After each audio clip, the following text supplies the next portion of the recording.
Tell Me a Story, brought to you by COVID Recovery Iowa. Emma's Question by Catherine Erdahl, illustrated by Janine Dawson.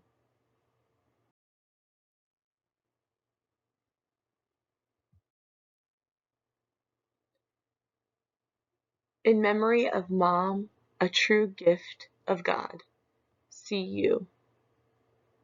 To my mom, who's wonderful grandma for my daughter, J.D. Emma tried to sleep.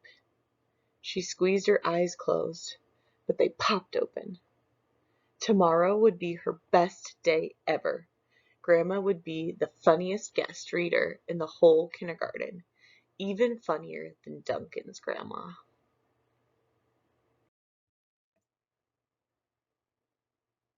Had Mama packed the book? Emma hopped out of bed to check. From the top of the stairs, she spied Mama on the phone. Mama's shoulders shook. She was crying. This was not right.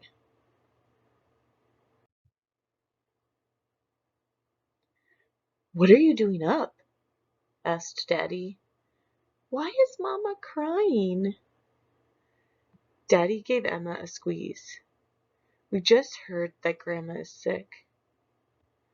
Emma had been sick lots of times. Last year she had the chicken pox, and no one cried. "She'll be better tomorrow. She's reading in my class. I'm turning the pages." Daddy smiled a wobbly smile, but his eyes didn't crinkle a bit. "Sorry, Em. Grandma needs to stay in the hospital, where the doctors and nurses can take care of her." Grandma must be really sick, thought Emma.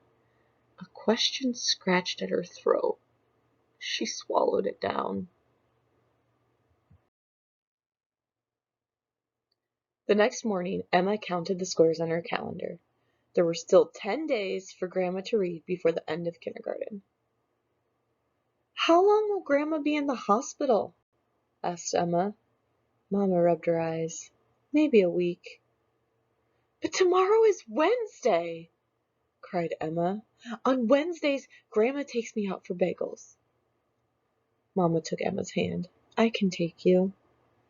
Emma shook her head. "You don't let me pour the tea. You don't make up funny stories about the people in the next table. And sometimes you say, 'That's enough questions, Emma.'" Mama smiled a skinny smile, but her eyes were puffy. The question scratched in Emma's throat, but she was afraid to ask. Emma's day was not good. "Isn't your grandma reading today?" asked Duncan. Emma shook her head.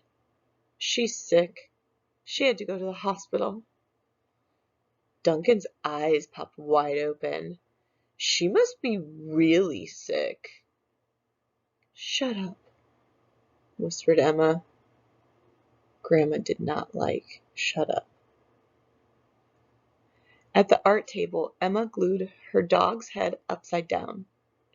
At recess, she couldn't jump rope past teddy bear, touch the ground.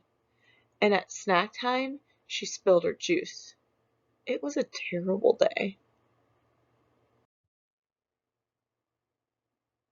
When Emma got home, Mama was talking on the phone.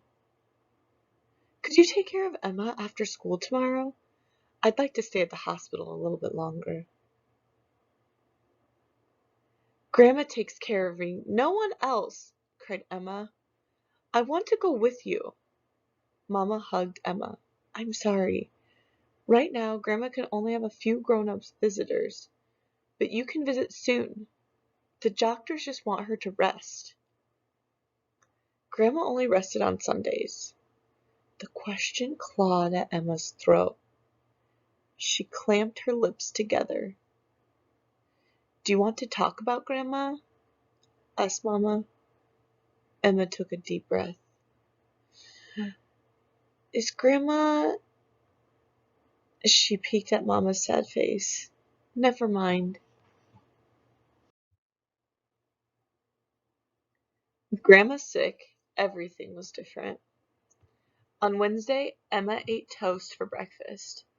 It was crunchy and cold. On Thursday, she tried to read her favorite book all by herself, but it was too hard. Worst of all, the question would not go away. On Friday, Mama was waiting by the door of the kindergarten, smiling. "We can visit Grandma this afternoon," she said. As Emma walked through the hospital, she held Mama's hand extra tight. In her other hand, she carried Chutes and Ladders, Grandma's favorite game. "She might be too tired to play," said Mama. Emma shook her head. "Grandma is never too tired." But Grandma was sleeping. Her face was gray-white, like kindergarten paste, and a web of tubes was taped to her arm. Emma backed against the door. Mama pointed to a silver rack. "The tubes carry water and medicine from those bags into Grandma's body," she said. Grandma opened her eyes just a little. "Em?" Her voice was whispery. "I missed you." Emma took a tiny step closer. "It's okay," said Grandma. She nodded at the rack. "Don't worry. That's just my dancing partner." Emma tried to smile, but her lips were shaky. She opened her mouth, then closed it again. The room was quiet. Grandma looked at Emma. "Do you have something you want to ask?" Emma shook her head, but the prickly question scratched at her throat until it burned. Before she could stop it, the question burst out. "Are you going to die?"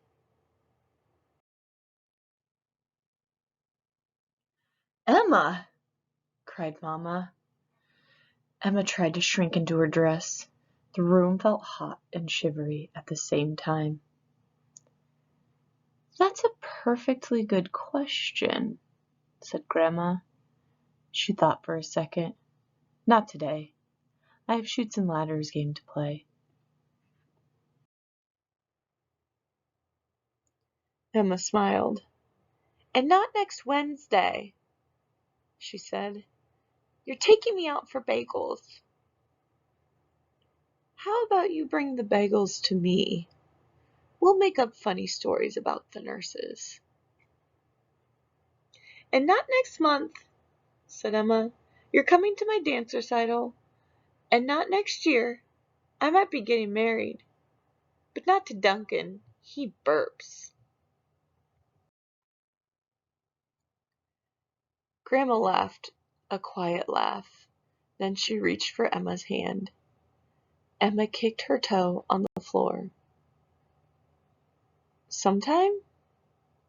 "Sometime," said Grandma. "But not now." "Would you like to play your game?" asked Mama. Emma set up Chutes and Ladders. Grandma couldn't reach the spinner, so Emma spun for her. Soon Grandma's eyes started to droop. "I need to take a break." "Then I win," said Emma. "I guess you do," said Grandma. Grandma never let her win. Emma scrunched her forehead. "We can finish tomorrow," she finally said. "How very polite of you," said Grandma in her fancy lady voice. "Before you go, please pour me a spot of tea." Emma poured water into a plastic cup. "Here you are, madame."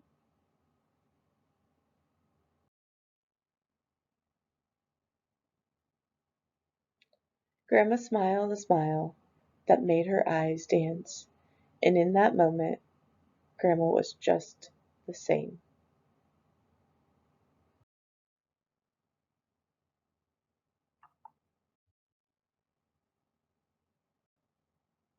The end.